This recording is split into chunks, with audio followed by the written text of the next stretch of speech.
Hi, I'm Pete Jacobs, Ironman World Champion, and you're listening to the Greg Bennett Podcast. Welcome to the Greg Bennett Show. I'm your host, Greg Bennett, and this was an absolutely outstanding conversation with one of the all-time greats to do the sport of triathlon, Mr. Pete Jacobs. We talk triathlon, we talk a lot about nutrition, we talk a lot about fatigue and depression and coming out of that. So much to learn in this one, including a fair bit about free diving. Really thoroughly enjoyed this conversation. I hope you enjoy it as much as I did. And remember, success comes to those who endure just one moment longer. All right, today's guest is a powerhouse in the world of triathlon. His accolades include the coveted title of Ironman Triathlon World Champion in 2012, showcasing just a masterful blend of swimming, biking, and running. And he was runner-up the year before at the World Championships. Add to that his multiple Ironman wins and Ironman 70.3 wins all around the world. And you get the picture. He's just one of Australia's all-time greatest Ironman athletes. But his journey doesn't stop at athletic achievements. He's channeled his experiences into health and performance coaching. And he now has a business, Live Your Own Fit, which he co-founded with his wife, Jaimielle.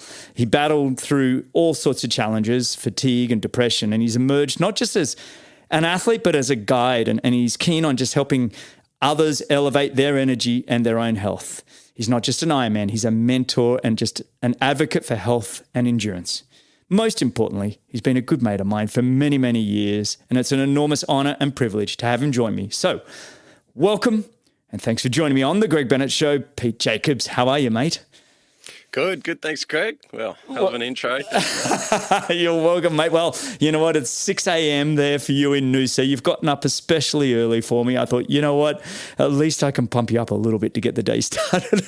I appreciate you, buddy. I'll try and bring some of your energy. Oh, mate, I appreciate you. And we were just talking pre-show, you know, you've got your little one now. You're getting plenty of sleep. What's that been like for you? Yeah, little Maple is 6 months old now, and I've slept well since the start because Jamie's been in the nursery, as I think a lot of athletes do. Yeah. I mean, I was training for Cairns, the first part of the year, and I mean, we've had a really good bub. So Maple pretty much gets up and eats, and there's not much I can do in that stage because Jamie's had good milk, and so she has been on milk. And so, Jamie wakes up, 2 to 3 times a night, feeds her, and she goes back to sleep. Generally. Obviously, there's some nights she wakes up more and Jamie's more tired the next day. But then I've had a good sleep, so I'm more capable. I can fit in some training, obviously less some days, and take care of Maple. Jamie will get a nap, and, it's great. I love it. Well, as you know, we were just down in Australia for a good period, 5.5 weeks. We had 10 amazing days up in Noosa. We caught up with you guys a couple of times. And I got to tell you, your little Maple is the most precious little bub, I think, that Laura and I have seen in a long, long time, or maybe ever. She really is a sweetheart, and I can get why you're getting plenty of sleep. Now, you mentioned you did Ironman Cairns. Mate, that was outstanding. 8:09, fourth. I thought you were going to run onto the podium there. Were you pleased with it? Yeah. A comeback race. Like I feel like I haven't raced in 3 or 4 years kind of thing. So it was nice to hit that pain threshold in an Ironman where you have to ask yourself, do I want to do this? Do I want to be here? And push through. It was going great. Front group on the bike with Braden Curry and a bunch of good guys. But the last 50K of the bike, I lost 8 or 9 minutes just with some tight hips and tight back. Yeah.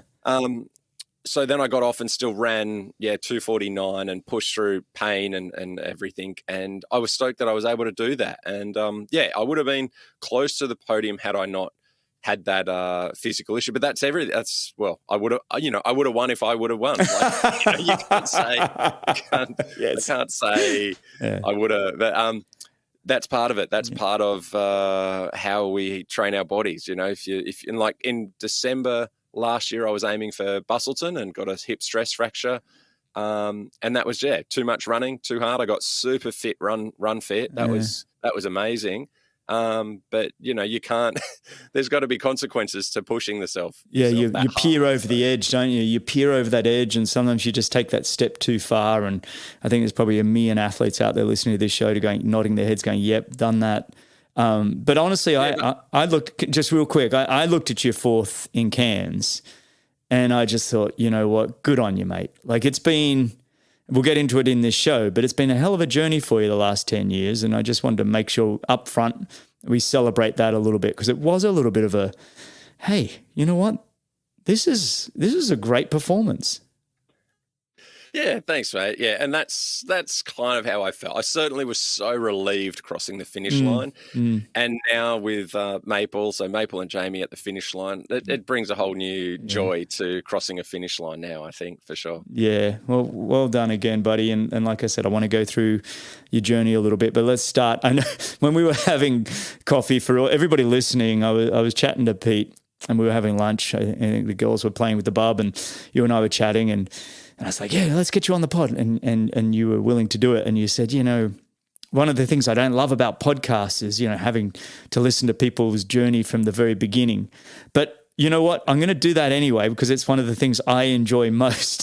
So I'm still going to ask you to recap your journey a little bit. You don't have to go into too much detail, but I'd love to get an understanding of how you did find the sport of triathlon in the beginning, and how did that passion all start? Yeah, I'll try and I like looking at things a bit sort of scientifically or finding meaning. So I'll try and make it interesting. I'm definitely a product of genetics and the environment, you know, so that kind of old scientific approach or quote. So, yeah, mum and dad, fairly good athletes. My brother, older brother, world-class ski paddler in the 2000s in marathon ski paddling. So he also has the endurance genes. And then my sister, not an endurance elite athlete, but certainly taught me a lot as well, joy and fun. And we all did surf lifesaving growing up. And when I finished high school, I had an apprenticeship for landscaping. So that's pretty much 4 years of labour and learning skills of stonemasonry and gardening and deck building and a bit of jack of all trades. And it was in that first year with my first paycheck that I got a bike and started riding with some older guys that lived in the area of Sydney that I lived in. And they took me on long rides, and it was like, wow, I love this feeling of being out free, going fast, pushing myself on hills against people, and it's in training. They guided me into my first Ironman when I think I was 20 years old at Foster, Ironman Australia, and went 9.5 hours and hit the targets I wanted to set exactly. And from that point, it was in my gut and in my heart that I wanted to be good at that. And I believed that I could be good at that. And then from then on, it was just do more Ironmans, do more half Ironmans, and, you know, just keep honing what I could. I look at you and you're a phenomenal swimmer, runner. You know, and you're solid on the bike. You know, I wouldn't call you the Uber biker Sebastian Kinley of old, you know what I mean? But your swim and run are outstanding. Did you ever, you know, look at the ITU, the World Series Olympics as a possibility? It was never even on the radar. Really? No, because I came into it from surf lifesaving, and then 19 years old was when I kind of looked at triathlon and just did a bit for fun. And I just loved the long course racing, straight up.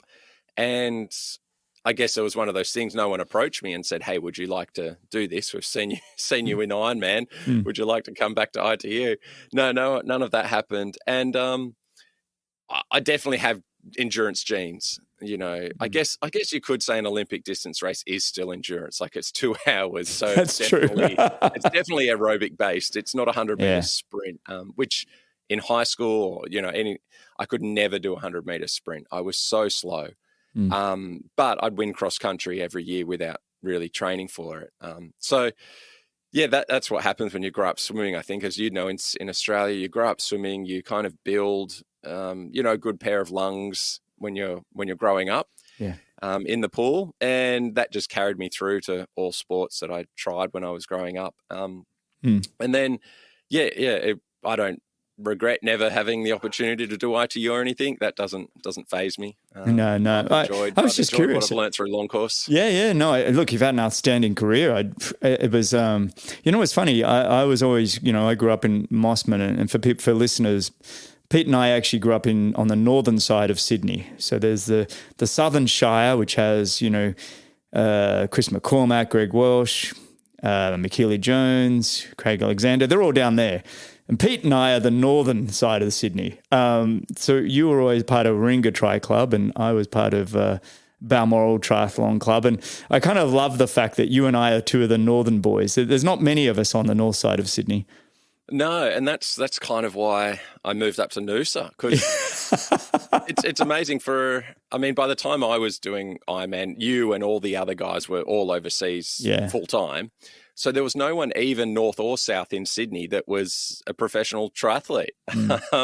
So I had no peers to help guide me or even just to get that vibe from that I'm doing something that other people are doing. So that was part of the move to Noosa. Interesting. Which is kind of, the hub of triathlon in Noosa. Yeah. So that was been great. And since then, just being around people, I didn't really train with people for Kona, but just knowing that there's other people doing what I do in a close vicinity made it so much easier. I get it, totally. That's kind of why we moved to Boulder, Colorado for that exact reason. It was like I very rarely trained with people, but when you're in a community of endurance sport enthusiasts, and then you end up having better massage therapists, better food around. It's like there's a whole culture that goes with it. It's not just the athletes. And Noosa, where, Laura and I were from 2000 to 2016 for every summer for forever. And then Belinda and Justin Granger turned up, and then you and Jaimielle turned up, and then Jan and Emma were there. And it's like this, it became a great little community. And even though, like to your point, we might see each other on the Sunday afternoon swims or the occasional swim squads, but we weren't all training together. Luke and Beth, another two I forgot about. It's quite a community you've got there. So yeah, you're living in Noosa. There was such a tremendous amount of people there for you to actually just be around. It makes such a difference, doesn't it? Yeah, 100%. Obviously Belinda and Justin Granger have been here a long time. Yeah. So they're stalwarts and such sort of, the older statesmen of the of triathlon community. And careful how you say it. Careful how you say it. But yeah, they're always around. That they had so much experience. I can ask them anything for a bit of guidance now and then. And then you had, at the same time, Luke McKenzie was training here a fair bit of the year. When I was here as well, around the 2012-13 period. We moved up in 2011-ish. And yeah, you just knew that these guys were around, and that just gave me, confidence. I guess it was being a professional athlete. It's quite a weird thing. You're sort of like, gosh, is anyone else even doing that? But up here, it's a familiar thing. So, people aren't giving you weird looks like, well, geez, are you really making money from this? Like, is it a real career? Like, those sorts of things. You just kind of block that out a bit easier. And of course, obviously the weather and the training location is amazing. It's unreal, mate. What a beautiful part of the world. Now, you mentioned earlier, you were landscaping. When did you sort of pull the trigger and move over from landscaping to giving triathlon a full go? And what was that transition like? Yeah, that was just at the end of my 4-year apprenticeship. So 4 years of, as I said, hard labor. I bet. But I'd train in the afternoons, and I'd do some swims in the morning, 2 or 3 times a week. And yeah, at the end of the apprenticeship, I just sort of used the excuse as, oh, look, anyone that had done uni might go for a gap year and go on holiday. Well, I've just done my apprenticeship, so I'm going to go, do some triathlon for a bit. Yeah. But I knew deep down that the reason I was doing it was because in my heart, I believed that I could be, world champion at Ironman. Just something I thought I was naturally good at. I just had that gut feeling. So, I sort of play it down to people around me a little bit, but I knew that, this is something I'm going to follow until that happens. And let's just see where it goes. So I did first year pro, I did New Zealand and finished 5th, I think. And then 4 weeks later, did Australia and finished 4th. And then went overseas to LA, actually, like around Manhattan Beach area, and trained for Kona that year. But that was when, like, I'd had fatigue on and off, a moment here and there growing up. But then the fatigue feeling is can't get my heart rate up. Just no matter how hard I try, there's no energy reaction and I cannot create energy and I can't get my heart rate up. And I trained hard for Kona over in LA. And then on race day that first year as a pro, because I'd knocked back opportunities to go as an age grouper in previous years, right? Because I knew, no, I want to do this properly. But I was fatigued on the race and just wanted to kind of get off the bike. But I suffered through the bike and then, just got off the bike and shed some tears, sat down, and my mates were there and we had a trip planned afterwards for lots of drinking and partying through Grand Canyon, a cruise off Miami and Vegas. And then I turned up that same year at 70.3 Worlds. And what year was that? 06. Was that 2006? Yeah, I think so. Okay. First year of 70.3 Worlds in Clearwater. Yeah, I think it was about 06. Yeah. Or maybe I'm confusing 2 years combined. Anyway, I went there, nearly had I led the swim out. Yeah. Because it was an Australian start, a beach start. Mm-hmm. So I pretty much waded my way out to a clear lead and kept the lead. And then I had a heart attack for the rest of the race and finished in 300 and somethings at that 70.3 Worlds. Because I'd written myself off a couple of times in Vegas and on the cruise ship. And do not recommend that. That's probably my most regrets and probably something that hurt my health quite a lot, even though I already had health issues. Just those nights of getting blind, I'd take them back if I could and just be a lot more sensible. Yeah, but you were what, 22, 23? Yeah, early 20s. Exactly. Yes, I mean, you can be forgiven for being a bit stupid, I never was stupid. I've never been any of those things. Well, I just wish now I can easily have, I only drink maybe once a year, but I can easily get to the point of I'm drunk, it's not going to get any better, and just stop. Yeah. Oh, yeah. That's an age thing, mate. That's an age thing. You start to think of ramifications for the next day, 2, 3, or 4 days. You're like, is it really I wish worth I had it? that when I was young. No, when you're young, you don't. You're just like, throw caution to the wind. Let's see what happens. Yeah. So that was kind of it actually. So the first year, I've confused that. That was 06. In 04 was the year I went to LA and trained, and I trained hard for Kona and DNF'd in Kona. And I then came back and got myself I had to rest a lot because of the fatigue. It kind of hung around a bit, but I got myself back up and did Busso, and I think I came, second or third in Busso that year. So I did 3 Ironmans in 2004. Wow. And like I said, I could do them well just if I was relatively healthy at the time. But then that's sort of the story of my career. I can go well if I'm healthy and don't have the fatigue issues. And if I've got the fatigue issues, then I'm just can't even get my body to fire. It's so brutal because I'm sure even finding, especially when you're talking, this long ago, trying to find a support team around you that actually understand fatigue, and aren't just I come from the generation of the, snap out of it, get your shit together. It's true, right? I mean that's and it's. I feel like we've learnt a lot more in this last decade with people like yourself, leading it. To be honest, of saying, it's a real thing. This isn't just. It's not just snap my fingers and let's just go again. And that's been part of your journey. That, from what I can see, from when you've won Kona Ironman, and I'm skipping over many successful years up to 2012, but. From 2012 to pretty much now, you've been really trying to get to the bottom of it, right? Yeah, exactly. I had fatigue from 2004 through till 2012, but it would be a day, maybe a week. But then when I got, 30 years old and after 2012, it became more like a week to a month or more. Wow. And I did, even when I was younger, I did have one long spell after that. I went to Kona 1 year and came back and spent quite a few months, and that was probably 06 or something. I had a real long spell of just not being able to fire. But Yeah, so the feeling is just not having energy, which also means mentally you're not with it either. So it's just that there's no joy in anything. Like, you know, there's no, oh, do you want to go for a surf? It's like, no, like I don't. And I can't, because the brain is telling the body and the body's telling the brain, we don't have energy and we don't want to be doing anything. Yeah. So it's tough, but, and so, yeah, figured it out.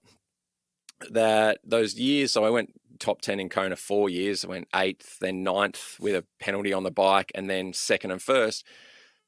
The key, to keep it simple, the reason I did well those 4 years is because I actually had like an injury in March, April, May every year that pulled me out, and I would 6 weeks do nothing and ended up having a big rest and then slowly build up, race sort of July, August in a half or something. And then come back and do the end of August, September, just really solid, like 6 to 8 weeks solid, really aerobic, because I was training for Kona. So I would do more hours than I'd ever done, but not necessarily more intensity, just really aerobic. And I would cut out a few things. Like I'd say no ice cream. And generally I ate the same thing every day, which was like tuna, rice, olive oil, sweet chili sauce. That was pretty much every meal every day. Wow. And so relatively clean. And so since all of this, I know that dairy is very inflammatory and for me, so I stick away from dairy. So something as simple as me back then saying, right, in this 3-month build for Kona, there's no ice cream. And that meant I didn't really have dairy. I wasn't a cereal eater as much as I would have loved to. That wasn't really like, you know, optimal nutrition. So I didn't have milk, and that would have, I know looking back, that would have helped me massively. And of course I rested more. You know, you go to bed earlier, you have your naps, you train well and you hydrate well and you fuel well. So the focus is just that much better when it was in that period for Kona. But then after Kona, you know, getting into say January, February, it might be like, oh, let's just train hard and short and try and do this half really well. And half the time that was when I would end up fatigued, because I'd be pushing, you know, threshold without doing the aerobic work as well. And so I can look back and see that my body, and well, everybody's body, but mine is at the far end of the scale for how much it needs oxygen to function efficiently for energy. So if I've got those adaptations in my blood, if I've got those adaptations in my mitochondria, I am more resilient to all the other factors, like slight, you know, treats in my diet, or not getting as much sleep or rest. And so I can see that I need oxygen a lot and I need nutrients a lot. So, you know, now I take a lot of supplements as well. And now I focus a lot on factors that give me a lot of oxygen in my training. And yeah, free diving, as we talked off air, or when you were here, that's something that I'm finding very, very beneficial to my overall health and fitness as well. So yeah, oxygen and nutrients are the keys for me. Mate, there's a lot to unpack in that, because first and foremost, I want to mention that the first time I had, you know, COVID, and I had what I'm terming the male COVID, which was basically I was laid up for 10 days, so fatigued. Like, you know, we had our little guy, and I'd take him to the park, and I'd just lie there, and he was you know, only 12 months old, and he'd just crawl all over me, and that was about all I could do. And I only mention it because it gave me a different perspective of what people that have serious fatigue go through. Because until that point, I had the flu and had different things, but this one knocked me about to the point that nothing was good.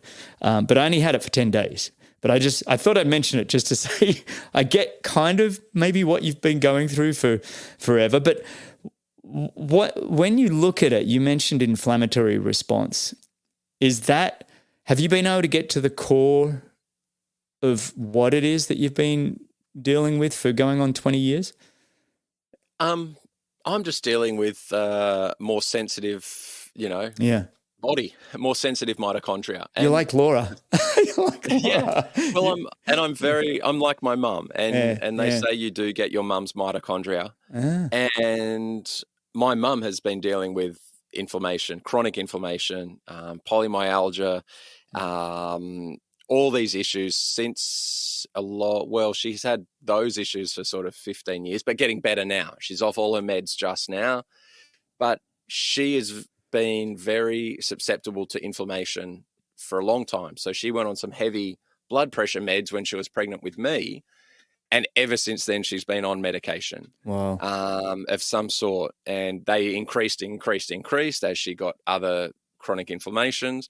And as she got polymyalgia, then it was prednisone, a steroid for, 15 years.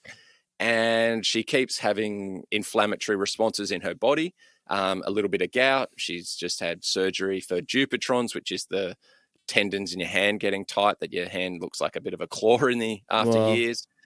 So all of these are just symptoms of inflammation. And a lot of it now, it's tough for her because I know that a lot of it is now she needs to, as I was saying, get fitter. Her blood needs to improve, but it's hard to do when she's had it for so long, and it's difficult for her to exercise like me to get those improvements. But yes, her breath hold time is terrible because her blood is already slightly kind of acidic. Her CO2 adding any extra acidity, she has got a terrible breath hold. And that's just a sign that I've figured out over the years of your blood is not happy. There's something out of balance. And yeah, if you can't tolerate any extra CO2, then that does make it hard to, get that cycle moving in a positive way, to get fitter. So yeah, there's probably still some deficiencies in my mum. And in terms of what have I been diagnosed with? Well, nothing other than that I need all the nutrients and I need oxygen, or else so say for example, and my gut is more sensitive as well. So whether it be the microbiome or just in general, my gut lining, but they're all kind of linked. That, yeah, if I will absorb and take on oxalates and lactose and things into my blood, maybe more than others, but then also my blood can't handle those things. And then, my skin gets bad pretty quickly, which happened. I first started seeing that when I was in my mid-20s, like a psoriasis or seborrheic dermatitis, something like that. So that's always been a bit of a pain that, if I have food that I shouldn't have eaten, it's quite obvious, which is, not enjoyable. But if I eat clean and eat clean and train well and taking my supplements, I don't get any of that and my skin's great. So I know that there's such a clear response to what goes into my blood ends up affecting my mitochondria. It's incredible that you have such a tremendous sense of feel. I think we were all laughing a little bit in Noosa that you and Laura are very much the same, like that. It's a gift and a curse. Having this tremendous sense of feel means that you're two of the most beautiful swimmers in the sport of triathlon, you and Laura, because you can, I think your sense of feel is amazing, right? And so your technique is beautiful. The way you both run is like, there's all of these. The way to perform in sport requires a lot of feel when it comes to the way you move. And that's quite a gift to have in terms of being efficient. But on the other extreme, your bodies are so sensitive to all of these senses of feel that it can work on the other part where it's like it can really knock you down. And it's almost, I don't know, maybe I'm making stuff up on the spot, right. But you have these big bandwidth, you two, of like, whereas I feel like me and the rest of us, we live in this narrow little spot with our sense of feel. Yeah, I think you're right. And just anecdotally, if you look at an athlete that just seems resilient, they seem like they've just got, fitness, muscles, they look like they can just train hard every single day. they're not necessarily, or they're not the ones that also have the most beautiful technique. They're generally muscling through it, you would say. Yes. And anecdotally, I'm saying, but there are a lot of athletes like that Oh, that just say, more than most. Yeah. I can eat Macca's every day, have beer every night and pizza. But you look at them and they're doing really well, but they do it very differently to how someone with good technique is doing it. Yeah. I feel like you're talking about me, but anyway, let's move. What did Laura's brother used to call us? He would be swimming up and down the pool and be like, here comes the rhino and the swan. And I don't think rhinos swim terribly, but I get his point. It's like I'm kind of like the guy that just throws his arms through the water. And anyway, I think there's quite a few more like me. And I kind of look at you and Laura and go, I just see it as such a gift and a curse. And, you know, I want to talk about a couple of other things. You mentioned, before we talk about your career again, we'll come back to your career in a moment, but you talked about doing some free diving. You know, tell me a little bit more about that and what you're up to with that. Yeah, so I became interested in the breath many years ago and read Patrick McEwen's Oxygen Advantage. And I started doing some of that breath work that you just do kind of sitting there or lying down, where you reduce your oxygen in your blood and you increase your CO2 just by breathing less, like very small breaths. And I would do that. I'd have an oximeter on my finger so I could see my oxygen saturation dropping. And I found that when I did this in a period like 3-4 years ago, when I was feeling inflammation and one of the feelings is that you go lactic very fast because your body isn't getting the oxygen that you need. So at a very low heart rate, you feel lactic. After 2 weeks of doing the breath work, I went out and rode and felt as if I'd done a month of really good training. My fitness just instantly was better. And so that was the first like real definitive thing for me that said, right, how you help your blood adapt and your body and everything through changing your breathing is real. Like there's a real benefit to your fitness. Got given for my 40th, my brother and sister gave me a free dive course. So that's where you just learn about free diving, then you go out into the ocean and you finish off your course dropping down around. There's a wreck off here, off Mooloolaba, and that was just incredible. Loved it. Didn't touch anything else other than when I would do my swim training, I would reduce my breaths and I'd do some laps where I'm only doing 6 breaths per 100. And then I got down to 4 breaths per 100 of freestyle swimming. And wow. I would train those, and that was hard, but that was the workout. I would add that type of work into my swim sessions. And it wasn't until just before Cairns, kind of a group started up around Noosa in the pool that is a good little freedive group, half a dozen, and they're there like 4 times a week. So I was making it once or twice pre-Cairns and was like, oh yeah, I'm getting better every single time I get in. And I love being that kind of competitive feeling of I am getting better at this. And then I keep going back. And then since Cairns, I've gone 2 to 3 times a week. And last week I even made it 4 times. And the fitness that I'm feeling on the bike is, as I said, the inverse is I am not going lactic at all anymore. So the Tuesday World Champs loop around here that you've heard of, which is just the Tuesday bunch ride. And it's got some really hard pinches of sort of 35 seconds, a minute 20, like they're the hardest ones. And the rest of the time it's rolling. And if you kind of hit lactic and peak your heart rate, you're going to kind of really suffer. Well, on Tuesday, there was a smaller bunch. It was a little bit damp, so not many guys turned up. And I led over the hills. I didn't go lactic. And then I broke away with 5K to go. And the 3 or 4 guys that were behind obviously didn't get their stuff together. They didn't work together. And I had a nice 5K breakaway at the end. And yeah, the whole ride, I just don't go lactic anymore. Whereas that's something that I did definitely hit. That those hills every single time would get to the top of them and be burning and have to roll to the back of the group and then recover and then come back again.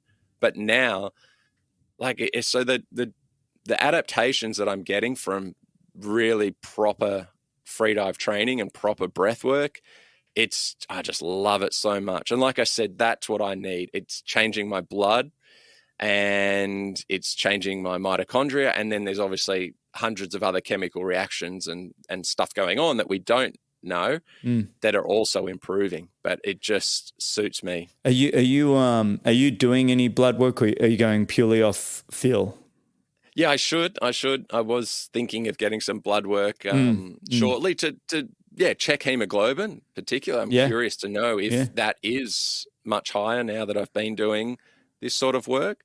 Because when I did last get blood work, I think it was probably about a year ago, around the time of Cairns last year, which I just didn't even train that well for. But I remember getting a blood test then and my hemoglobin wasn't great. And you Google it and there's all these YouTubes and things saying, oh yeah, research says that often endurance athletes have low hemoglobin. And I was like, oh, so does that mean I should worry about it or I shouldn't worry about it? It doesn't say. It kind of just says, oh, it's kind of a natural thing for some endurance. And I'm like, in hindsight, I'm like, yeah, it may happen, but I don't think it's a good thing. No. And hematocrit too. Your hematocrit probably improving dramatically too. Yeah, so I will go and get. Oh, I'm interested, mate. You have to shoot me a note. I'm very curious, and I'll add it to this podcast at some point. People can go and check it out. As we said, I've improved to the point where I hit 100 meters. Yes, underwater 100 meters underwater. I saw on your Instagram last week. Congrats, mate. That's huge. Big freedive fins, but that doesn't change the fact that. Like 2 months ago, I could not have done that, and now I can do it. No, absolutely. How many panics did you have to go through? This is how I do my underwater breath holding, which I enjoy doing in the ice tub. The scary thing is, and which is why it's so important to do it with people, is that the more you do it, the less panic you have. Yes, I agree. Yes, there's just so many changes in your brain and your body. The contractions aren't as strong, and you can learn to put them out of your head. Yes. So that has changed. When I started, 2 months ago, the panic was real, and I would push off the wall and start saying to myself, nah, the self-talk. You didn't get a good breath. Yeah, absolutely. Self-talk in freedive is crazy. And I would, this wasn't a good breath. You're not going to get to 75 You're on screwed. This one. You're screwed, mate. Yeah. And you just hate it. And there was once or twice in those early sessions where I just came up early and was like, no, I was in my head too much and admitted it. But that is a massive change now that you can. So when I did the 100, it was hard, because I'd done 90 5-10 minutes earlier, and that one was super easy, really comfortable because I was a bit fresher and I hadn't gotten as cold. But then several minutes later, I'm cold and getting a bit tired. And I just, by the time you get to halfway at the turn at 50, I was already saying as I said in my head, a little bit of, this one doesn't feel as good as the one before. And then I just shut it down and said, no, stay present, and stayed present and still made the 100. Well done. And that come up and the head's wobbly because of the hypoxia, because you don't feel hypoxia really. Yeah. You don't feel low oxygen, you feel the high CO2. So once you learn to tolerate high CO2, that's why it's so dangerous, because you don't feel hypoxia, which is what causes the blackout, which is low oxygen. So that's why there has been so many unfortunate deaths, particularly in spearfishing. If someone's out there on their own, if you learn to tolerate the CO2 contractions, you won't realize that you're really low on oxygen and black out. And if no one's there to bring you back up, well, that's the end, unfortunately. Yeah, well, you and I were talking about this when I was down there, and you've pointed out, because I said to you, I've been at the gym here, and I do the sauna, and then I do the ice bath, and then I met a free dive guy, and he said, I free dive and hold my breath for 2 minutes or whatever, and I was like, right, my typical athlete ego, or just poor ego, whatever you want to call it. So right, I know. So I started, and I'd get to a minute 15, then a minute 30, minute 45, and then I started to get quite comfortable at the 2 minutes. But there was one time I got out, and all of a sudden I just collapsing on the floor. I'm like, oh crap, that was maybe too much, Greg. And I just but there's people around, they're all, it's 6:30 in the morning, everyone's getting ready for work, and here am I collapsing after getting out of the ice bath, and I'm like, yeah, it is one of those things that you tend to be able to push through, and especially when you mentioned the self-talk and some days, but I notice when you feel really fresh, you can tolerate so much more.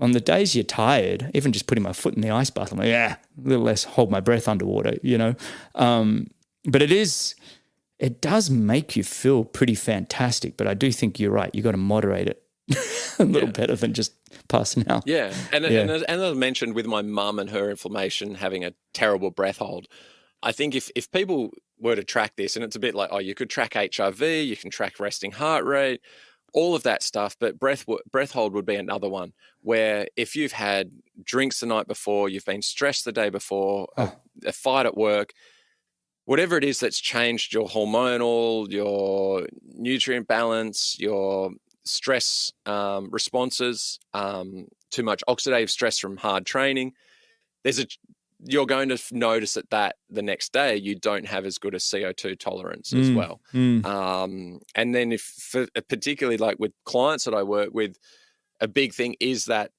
chronic acidity, and often it will be because they're having coffee like way too much. They're very low in minerals. So if you get really low in minerals, your CO2 tolerance is going to be pretty poor. And your body kind of just says, well, if you're constantly putting all this acidic stuff in my body, then we're just going to leave it slightly acidic all the time. Like I can't keep correcting it for you. So you'll pee all the time at night. You'll wake up constantly. You'll be craving water constantly. These symptoms of your body trying to rebalance, but it hasn't got the nutrients anymore to efficiently do that. So it's amazing all the things that I've linked together in terms of all the different symptoms and how they relate to, the blood or the mitochondria or the gut. And fascinating. It's Mate, fascinating how this ties in. You've learned so much, and without sounding condescending, I'm proud of you because for somebody that's been through so much and to be able to learn. Everybody listening, if you reach out to Pete and Jaime, to be able to help with any of your health, not just your training. I mean, because this is what we're talking about here. It's your overall health. And I think as Ironman athletes, triathletes, we get very, very fit, but for the most part, it's very unhealthy. And we are talking about having, a long life, not just taking advantage of it and being successful for one race and then being screwed for the rest of your life. But what I want to do, because I feel like we've talked about the deep diving and the free diving, I want to go back and just celebrate your career a little bit. I want to go back to that feeling in 2011 when you came second at Ironman Kona. And I want to understand your mindset of firstly reaching your first podium at the Ironman World Championships, and then what that mindset was like from then and going through to winning the Ironman World Championships. Let's spend a few minutes on that. Yeah, so I mentioned earlier that I believed in my gut from when I was young that I could win Hawaii. And turns out belief isn't enough. Oh, really? Yeah, it turns out. So I like I said, I was doing everything. My guts were terrible in 2011. It was one of those periods where I'd be stopping in the bushes on runs. I'd stop in the toilet 3 times before I even went for a run. And, that was just one thing. And got there, great race, happy with it. And actually, it was just before the race. And I'm sitting there and John McLean was there, who's obviously Ironman Hall of Fame in Hawaii, first wheelchair athlete to complete in the cutoff time and do a whole amazing bunch of other athletic feats. And in his book, one of his books, his first book at that point, he's so driven for the win, just to win. Like he focuses on the win from years out from like an Olympic competition. And I said, how do you do it? And he's like, oh, well, there's no answer. You can't just switch it on and say 2 days before the race, oh, I want to go from having a podium mindset to having a winning mindset. Yeah. So that was the catalyst for me when I crossed the line in second to go, okay, now for the next 365 days, I want the win, and I want the win. It's no longer, oh, I believe I'm good enough. It's now, right, I want that, and how do I get that? And another mentor, that was the plan, Al Pittman, who we'd written down on a napkin 5 years earlier, basically, go top 10, and then you'll go, around 5th, middle of the pack, then you're going to go podium, and then you're going to win. And we pretty much did that exactly, other than the 8th, then 9th, but that was because of a passing penalty where I just got stuck wide of Crowie for too long. Yeah. And had that penalty. So the mindset then was like, okay, how do I win? And I did. I took more supplements to help settle my gut down the following year, and trained pretty similarly though. Like, I had a routine by then. I knew I was following a run training plan out of a book that I'd followed for years. So I knew that worked for my running. Cycling up in Noosa was a little bit easier and better. Long rides, just, on my own. Everything was on my own. That's how I like to really get in shape. I'd go easy when I was tired, and I'd go hard when I felt good, and I didn't have to think about anybody else. And I didn't have to tell someone, oh, I didn't do that session because I was tired. Or also I didn't have to tell someone, oh, you know what, I'm going to go hard here, but I'll wait for you up at the shops or something like that. It was all just go out there, focus on it, put on some tunes and train as solid as I could. So big shift in mindset. And part of that was due to thinking about how John McLean approaches all of his things as well. It's far more intentional about everything you do, right? It's all about being very specific for the win, and it's actually no more a wanting a win. It's a need, right? And it's like it becomes so intentional in everything you do. Was there any moments in that 365 days where you had the lethargy come in, the fatigue? Or did you get your standard injury in April, May to slow yourself down? I did have something. I think it was. I think previously I'd had a metatarsal drop a little bit. So before that, I'd had a collarbone, and I think that twisted my body a lot. Just having the shoulder in a sling, pulling forward. The following year, I had a stress fracture and a boot on one leg, so that threw the hips out more. And then I think that year I just had the metatarsal just dropped a bit, and so it was getting bruised. And again, that was related to literally just once it took quite a while to figure out, oh, if I shift my hips, my ribs, to the right and straighten up, the metatarsal lifts. So it was just that my body was sort of wanting to twist to the left too much, and it still does. Haven't got rid of that completely. But yeah, I had that rest. I think I did Ironman Lake Placid that year and came second by about half an hour to Andy Potts. So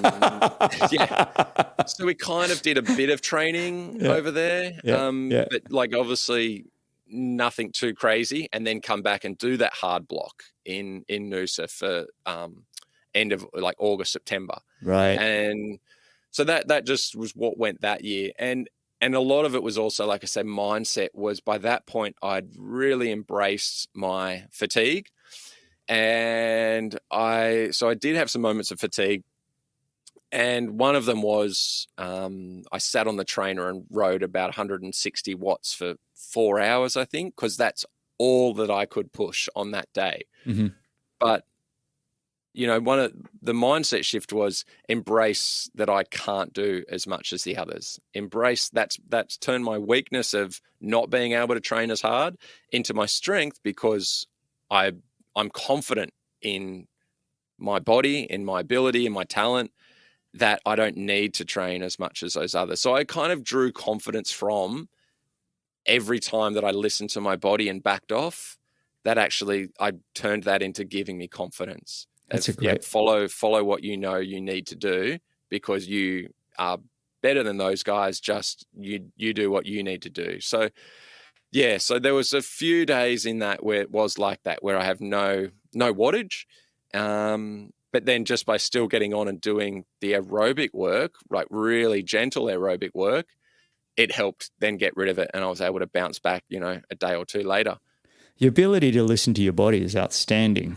As somebody who's on the other side of the spectrum, I'm totally in awe, and then I also think the ability to adapt to your circumstances and who you are and do it with such confidence, which probably took you some time to get to that point, but yeah, that's truly outstanding, because I think a lot of people, well, maybe I'm just speaking about myself, but you tend to overdo things to gain confidence in your training, and then you're overdoing your training and you're not going to be, and you're going to be fatigued by the time you get to the race. And I leading into the same Ironman, so I only did one Ironman Hawaii, and it was that year, 2012. I qualified earlier in the year at Ironman Melbourne, and I was in Boulder, Colorado with Craig Alexander, who'd won it the year before, and with Tim O'Donnell, who was also a bit of a rookie to the Ironman world. And the three of us trained together, and the training, mate, one of these days I'll show you on paper what we were doing, and we weren't just doing it, we were destroying each other. By the time we got to Ironman Hawaii, mate, the results for them, I don't need to say anymore, but you can look at the results of the three of us. And I remember Crowie had a bad back. The funniest part, and just sorry to talk about me for a moment, but we had this run up at the Switzerland Trail and the mountains of Colorado. They're up above Boulder, and I think for years, Crowie had been calling it his 30K run or something, and we went up there with our Garmins in 2011. 2012, and we're like, no, mate, it's only 25K. So I think we shattered his mindset going into 2012. Maybe I'm getting it all wrong, but I know the three of us probably overdid it. And honestly, none of us were probably listening to ourselves as well as you did. And that's where you look at the scoreboard, and it's pretty cool. It's actually a really cool story. I like that a lot. Yeah. And as you said, it did take a long time to build. And my story of a big aha moment was I was probably about 23 or something, 24, having dealt with quite a bit by then of fatigue. And if I turn up at a race and just feel good, I'm happy. And I think it was Gold Coast Half Ironman, and I'd been fatigued on and off, and I just felt good on race day. I probably only finished like 4th or 5th or something. And I was just so happy because I was like, my body works. This is brilliant. I just feel so good to be able to race. Yes. And that was the moment where from that point on, I learned to shut my ego down. And where if I did train with people and got dropped, I just did not care, because I was like, it doesn't matter. I just want to feel good on race day. And if I feel good on race day, I'm likely to beat these other guys that are dropping me in training. And that's sort of where it all stems from. I love that. To deal with it. You created a weapon out of something that the rest of us would have called a weakness. Do you know what I mean? I was all ego and you've turned it going, I'm getting dropped, so okay, I'm going to listen to my body, and that's going to become the ability to listen and adapt is going to be my weapon. That's so cool. Mate, let's fast forward a little bit. We've talked about your career. We've talked about some of the health issues. Oh, one thing before we do, you mentioned you took some sups for your gut. Is there anything you can be recommending to people? Because I know a lot of people have gut issues, especially in Ironman, and I jotted that down. What do you take? Well, my approach now compared to them, like that was like kind of, just having, diarrhea type symptoms kind of thing. Yeah. I was taking, the usual sort of slippery elm and a couple of those sorts of things to try and just settle it down. But now looking back, I would just say, well, I just cut out all the rubbish out of my diet. Yeah, right. Like I said, all the dairy, and I would just eat like I am eating now. And that did take a while to get my gut much, much better. But part of the gut, you got to think of the gut. Some of it's the microbiome. So if you change what you're eating, the microbiome will change over time.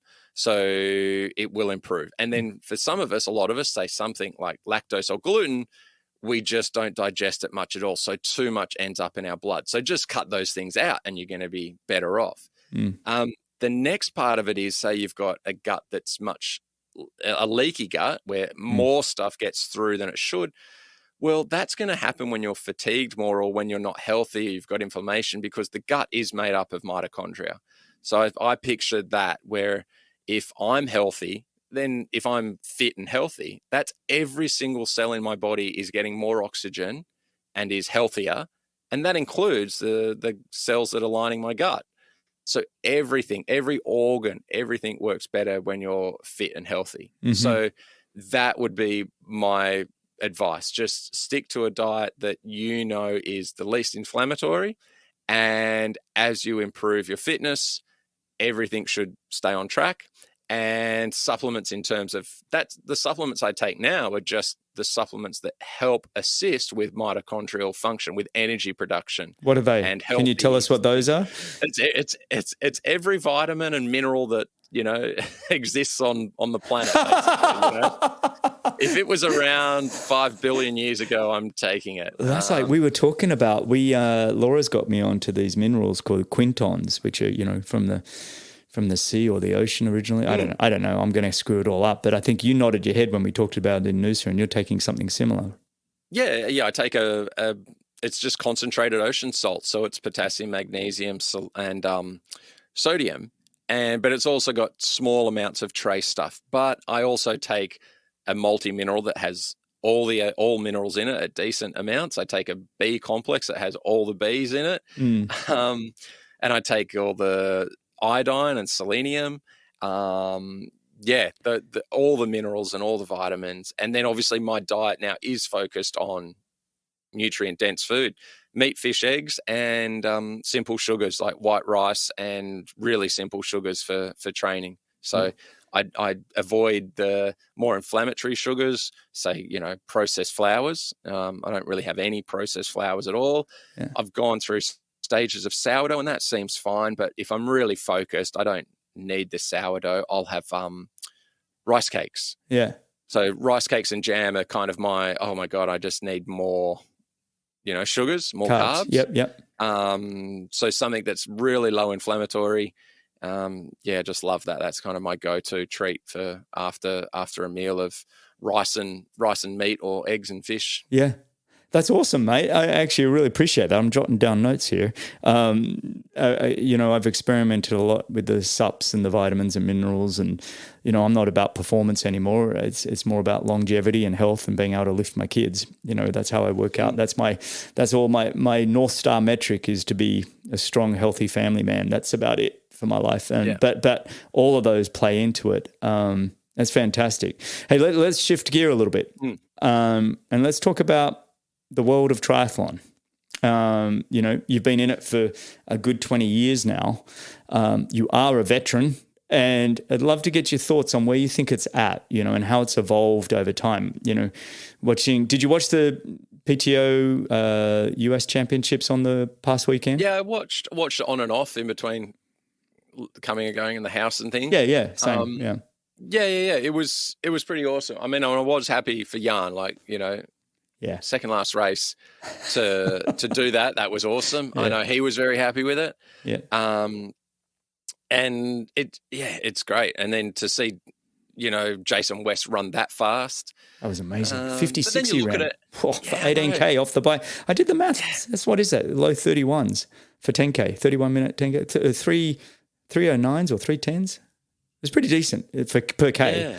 Which because I looked at Christian's Christian's Strava, he was like a 3:23 average, I think. So he was 5 minutes faster than those guys. That was it was a massive chunk. Anyway. Yeah, it's so fast. But yeah, look, with the super shoes and stuff, and looking at run splits, I love the Nike Alpha Flies. I'm a 4-foot runner, or have been for, you know, 10, 12 years since I started really thinking about it. And yeah, they do add so much more speed. So I'm still pretty stoked with my 2:41 best at Kona on, a pair of piece of rubber sole things. I know, very basic racing flats.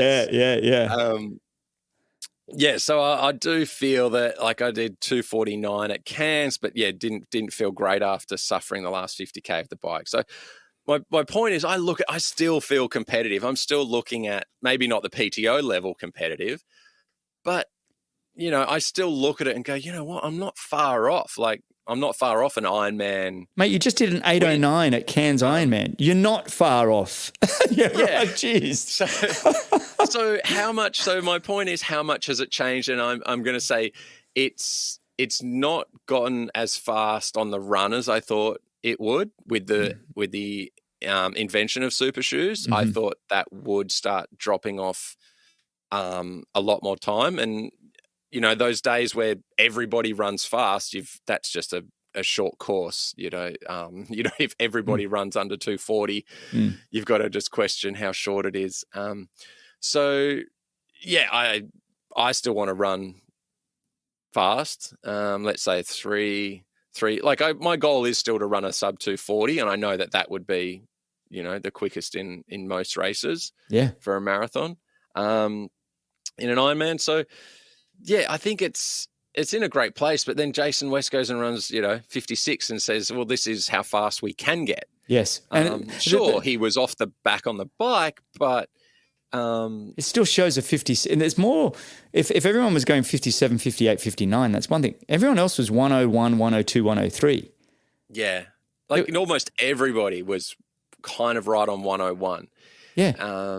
That's 10% better. So, it's not, we're not talking, this is at that level. That was, and look, to your point, yes, his swim bike, he wasn't quite there, but still, I know he had some bike issues in T1. There was something up with his handlebars and headset or something that was screwing. I saw on Instagram. Oh, yeah, I saw that, yeah. But look, no, like you, loved watching Jan just knock it out of the park, and even his few words to Christian at the end were kind of fun, a bit of a battle where he said, Christian hit him in the water and he's like, I don't know, whatever he said, something like, screw you, Christian, or whatever. And look, I'm a fan of everybody, so I'm not picking on anybody, but I do love to see a little bit of... Yeah, and guys are still having their problems. Ditlev had stomach issues. Oh, yeah. And I love Magnus. I love all of these guys. It's good to see them all perform. You know what I'm noticing is I think the super shoes have allowed everybody to get more out of their bikes because they're not bringing in running fatigue as much. And so I think the bike has improved because people aren't as fatigued from the run and they're able to do more intense and better work on the bike. That's my theory. Yeah. That would probably make sense. You don't need as much pep in your legs with the super shoes. Yeah. You can dead your legs a little bit and still run. But even in training, not just for the racing, like you can just keep turning up in training. Yeah. Yeah, definitely. Yeah. So where do you see the sport going, mate? You think it's in good hands? Yeah, I mean, there's so much going on that I barely know what's happening anymore. It's hard to keep up. Yeah, because I actually think when we caught up and Belinda Granger was there, and I was like, is Super League still going? PG knows everything, doesn't she? There's so much happening, and I'm not a massive spectator of sports. Like I actually don't watch really any sport at all. So to turn on the PTO, special occasion. But yeah, obviously there's so much going on. It's hard to keep up with it all. I get it. But I think, it's going well. In terms of, obviously the Hawaii change was really disappointing. Yes, I agree. To mention that, it was a monument race. It was like Paris-Roubaix, and you've just, let's not race it every year. Let's put it somewhere else. It's like, that's so against what that was, and it didn't. And to me, it just didn't make any sense for their brand, because that was the one thing that they had on everybody else was, we have this monument that everybody wants to come to every year, and now they're just handing out entries to just about any female that wants to go, and likewise the males for Nice, because they just don't have the numbers to kind of fill it as much as they want to, and it's just lost that vibe, and splitting men and women as well just totally sucks to not have men and women racing on the same day. I couldn't agree more. Yeah, so there's so many things that I just disagree with that and just don't see any of the sense in it at all. Yeah, I agree with you, mate. Yeah, did you qualify for Nice? Are you going? No, I would have, but no, not going to Nice. No. That would. I know you've got other things and better things you can be doing than talking to me on a Wednesday morning midweek. No, we can chat all the time. All right, but I do want to finish up with one of my favorite things to do in the final 3 questions. So the first one, if you could go back in time, what advice would you give your 16-year-old self if you're just starting out? I would say nothing. And pretty much, everything that you will learn, you will relearn in a different way, and you'll change your mind, and you have to be open to it. I mean, yeah, being really young, it was one of those things where you're like, oh yeah, well, I'm going to learn something, and then that's what I know. Whereas now I know that what I know now is very different to what I'll know and believe in the future. And that open-mindedness and tolerance and understanding of how we learn and how we create beliefs, that is something that I would try to tell a 16-year-old. I know it would just go straight over my head. Like, I'd be like, what are you talking about? If I learn something, then I've learned it. What do you mean it's wrong? I'd have to adapt and keep learning. It really, I love that. It's like that growth mindset, that willingness to keep learning, keep trying to staying curious, Yeah, curiosity is the big thing. Just because you think somebody else is doing it wrong isn't you might be the one that's wrong. So you have to be curious to try and learn. That's really good. I like that, Pete. Yeah. That's something that just doing health coaching courses and just my own journey and obviously just getting more mature, you realize that, you've got to accept that you're going to be wrong quite a lot of the time, and you need to keep learning and that's fantastic. All those sorts of things. I think that's one of the best pieces of advice I've had on this show. That's a really good one. And it's one for all of us. Even a 51-year-old old man like myself loves to hear stuff like that. It's like keeping that growth mindset. All right, next one. If you could have dinner with 3 people, non-family, living or dead, who would it be and why? Okay, I prepared. I had to think about it. You prepared? Yes, for listeners, there are a couple of questions I do send to guests before they come on to prepare, and these 3 are 3 of them. Yeah. John McLean, who I mentioned earlier, he's always been a bit of a mentor. He's always been just a solid rock, but he's also bloody funny, charismatic, and just an absolute legend. And got to get him on the show. I got to get him on my show. It's been too long. We've shared some, pretty big moments, through our careers, and just an amazing guy. Then I would say another podcast that I listen to a lot along the lines of people being funny is Smartless. And so I would say Will Arnett, because he just very funny. He's been in a lot of shows that I just, wet myself laughing at. That's awesome. So someone who's really funny, really sharp and witty. And then the third one I had to think about, I was like, who do I think? And it was close between a couple of footy players. And I don't watch football at all, but I've met Nick Cummings, the Honey Badger, and he's a bit of a legend, and obviously he's got so many stories. And but he gave me some good advice one time, and it was like, oh, this guy's just he's a good package. He's also funny, also someone who pumps me up. But I've chosen Matt Rogers because Matt Rogers pumps me up like no one else as well. So. Obviously he's done so much in his career. He came out with a book not long ago, and that was a great read about his whole life. Really fascinating. And obviously he came into triathlon for a while. Yeah. And whenever I see Matt, geez, he's like my biggest cheerleader, but he's such a good bloke. He's done so much for charities, and he's funny. He's got so many stories. So I recommend his book as well as John McLean's book, many books that John's written. So those 3 are just funny, down to earth guys. That sounds like an awesome dinner, mate. It also pumped me up. It sounds. So I feel good about myself and I've had a good laugh. Sounds like the perfect dinner, mate. All right, let's finish with real quick with some rapid fire questions. Are you ready? Yep. All right, here we go. Ocean swim or pool swim? Pool. Wow. First job? Well, I was in the post office for a little bit, but first proper job, my landscaping apprenticeship for 4 years. The post office, classic. All right, morning training or evening training?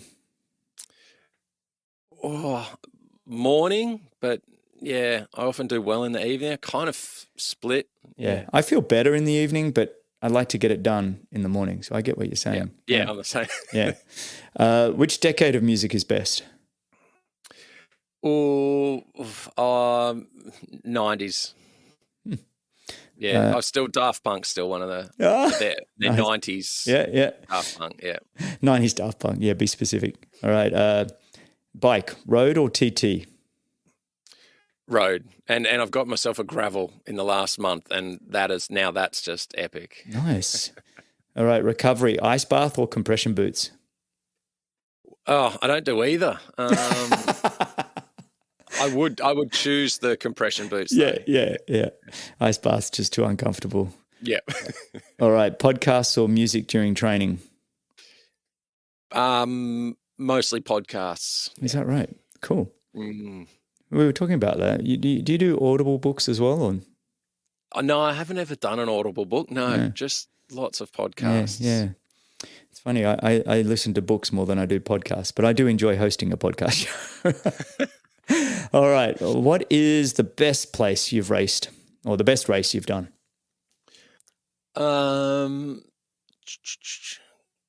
Gosh, best race I've done.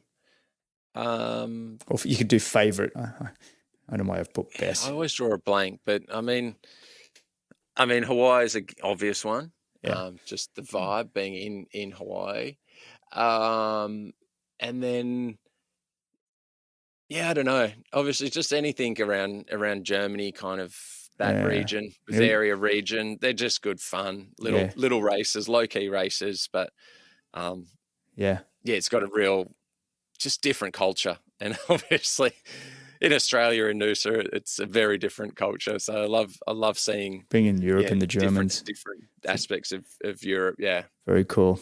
All right, 2 to go. Post race treat: a big burger or a creamy milkshake, or none of the above. What would you pick? Burger. Yeah, same. And greatest movie of all time? First one that comes to mind is The Wedding Singer. It's been a long time since I've said what's my favorite, but I remember about 10 years ago I said. So you're sticking with it. You're sticking with it. There's been another better movie about weddings called Wedding Crashers that's come out since. Yeah, that was good too. No, I love the songs in The Wedding Singer. Yeah. I love the singing. It was a good album. Yeah, that's true. Very, very funny, but they'll just have to go with that. In terms of. Awesome, buddy. Up there. Well, listen, one final thing, you're 41, 40?